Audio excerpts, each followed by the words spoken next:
Hi everyone, welcome back to Rabbi's Reflection. I'm glad that you're joining with me today. We'll be continuing in our study of My Grandfather's Blessings by Dr. Rachel Naomi Remen, and today reading the story, The Meeting Place. Stay with us as we read through the story and then offer some reflections. Of all the ways that people commonly deal with suffering, denial, rationalization, spiritualization, substitution, few are places of refuge. Most will disconnect us from the very life we hope to bless and serve, and may defeat us in fulfilling the purpose of our lives. The sad part of this is that we can never hide from suffering. Suffering is a part of being alive. Hiding ourselves means only that we will have to suffer alone. In the presence of suffering, everyone needs to find refuge. The difficulty we have in knowing where to find our strength came home to me when I taught a group of beginning medical students a class on genetic disease. The woman who had generously agreed to be interviewed for the class was a young mother who had recently discovered that she carried a gene that would arrest the brain growth of both her young children. Her loss was beyond words, its dimensions instantly understandable by mothers since the beginning of time. I wondered how she would find a way to go on, and sitting there, listening to her tell her story, I began to silently pray for her. The students were young, and I was not sure how they would respond to her.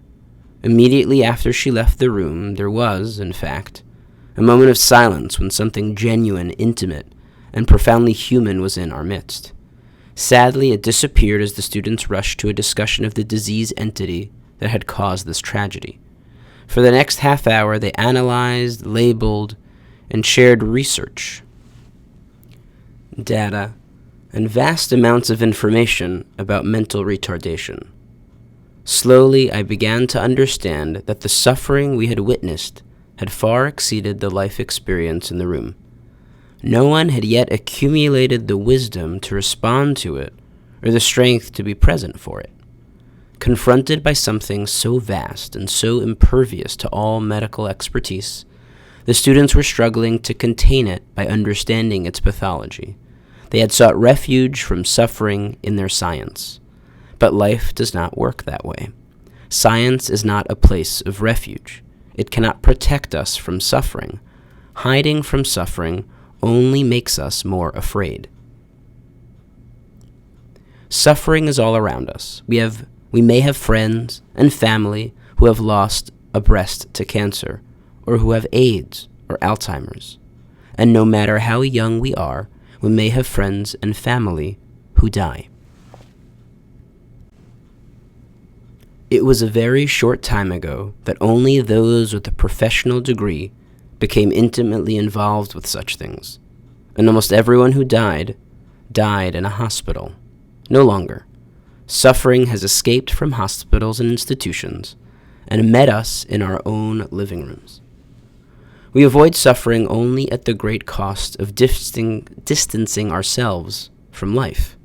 In order to live fully, we may need to look deeply and respectfully at our own suffering and at the suffering of others.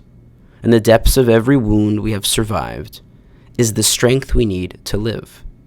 The wisdom our wounds can offer us is a place of refuge. Finding this is not for the faint of heart. But then, neither is life.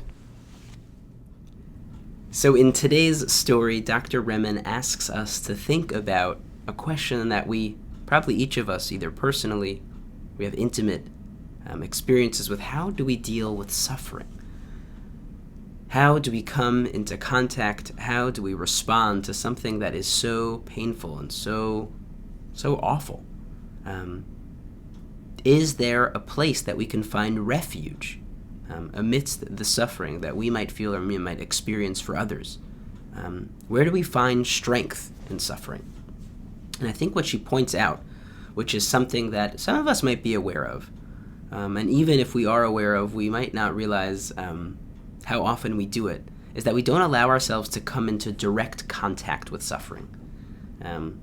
Every day we are surrounded by suffering, whether personally or with a loved one or just through our TV screens. In whatever way, we encounter people that are in need. And how do we decide to react to that suffering? Do we change the subject? Do we talk about how we might have experienced something similar, or someone that we know, without actually engaging with the person or the suffering that's right in front of us? Do we try to, as she say, rationalize it or give it some scientific understanding? It's hard for us to actually face suffering with our own hearts and have our hearts open because it is so painful. And she gives this great example of the medical students that she's teaching on genetic diseases. And that day in class, there's a mother, who talks about the real hardships of finding out about this genetic disease and the challenges with raising children. And immediately when this woman left the class, there was a silence, as she describes. A deep silence that was kind of filled with this sense of, wow, we really just encountered something really hard and challenging. But then quickly, and this is one of the ways that we respond to suffering, is we fill the silence. We fill it with analyzing and labeling, as she says about the students, about them talking about the scientific underpinnings of this genetic disease without actually encountering the suffering that was really in front of them. I think that one of the things that Dr. Remen points out in the story, which is really telling about how each of us respond to suffering, is that it's beyond our expertise. We want to feel like we are experts in our lives, that we know what's happening, that we can control or at least think through what is going on with us. But when it comes to suffering, it's beyond our expertise, it's beyond our control, and we tend to feel like we're flailing and really are really vulnerable in those moments. And so what Dr. Remen is pointing out for us is that when we avoid suffering or we avoid coming into contact with that suffering, it's not just that we think we're doing ourselves a favor, but we also, at the end of the day, then end up distancing ourselves from life, distancing ourselves from what matters. And what she says at the end, which I think is really a personal invitation to each of us, is if we allow ourselves to explore those wounds, to become intimate with those wounds, that in the wounds we might find a strength to live. So I ask you, because this is a very personal question, for you to consider, what is it that you can learn about your wounds? What is it that suffering can teach you about life? I think that's a personal question that each of us are going to have to answer on our own, and it's not something that I or someone else can tell someone, but they have to find it out for themselves.